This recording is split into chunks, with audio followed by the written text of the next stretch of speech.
I'd like to show you some of the recent changes that have been made to Jazz SCM on IBM DevOps services.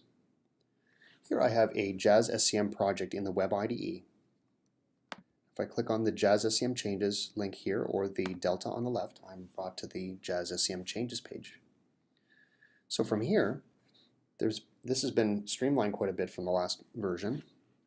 For instance, I'm not sure if many noticed, but there was a sidebar on the left here that you could click to expand to get additional functionality. All of that functionality has been rolled into the main page. But it has been shown in more subtle ways that don't distract from the primary use cases. So for instance, you can see here that in gray there's this little plus button. It's not a very common workflow, but I can create an empty change set if I want by clicking on this.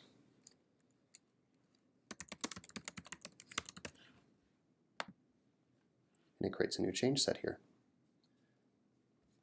Actions that are used quite often are highlighted in blue. So the most common actions are going to be the ones that are in blue.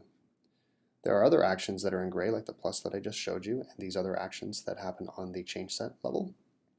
These are shown in gray until you hover over them, and then you can see what functionality they provide. That's so that doesn't distract from the primary workflows, which are check in and deliver and accept. All right, so let's go make a change to the code.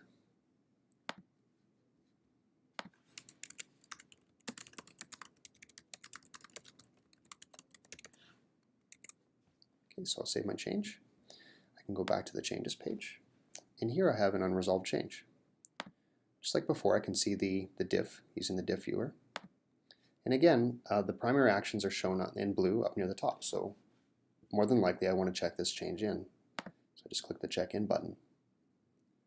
I could have undone the change or checked into individual changes one by one, but the check in button is the most common one. So now that I have my change set, I can just click the deliver button, and that delivers the change set to the stream so that the rest of my team can see it. Alright, so let's take a look at the history page. The history page shows all the change sets that are in my repository workspace. You can see now that there is a discard button, so I can discard individual change sets from my repository workspace. That doesn't discard them from the stream, it merely discards them from my repository workspace so they can test different changes and find problems. Also, I can click on the change set and I can view it in the change set page. So here, same sort of idea. One of the most common use cases in this page is to associate one or more work items, and that's available using the associate work item button right here. So to get back to my repository workspace, I just click the link at the top, and here I am back here. And from last time, you may recall that you can still modify or switch between components in your repository workspace using the menu here. And you can also change your flow target using the menu here and create a new stream. All right, so hopefully this is a more streamlined experience for everybody. Thanks for watching.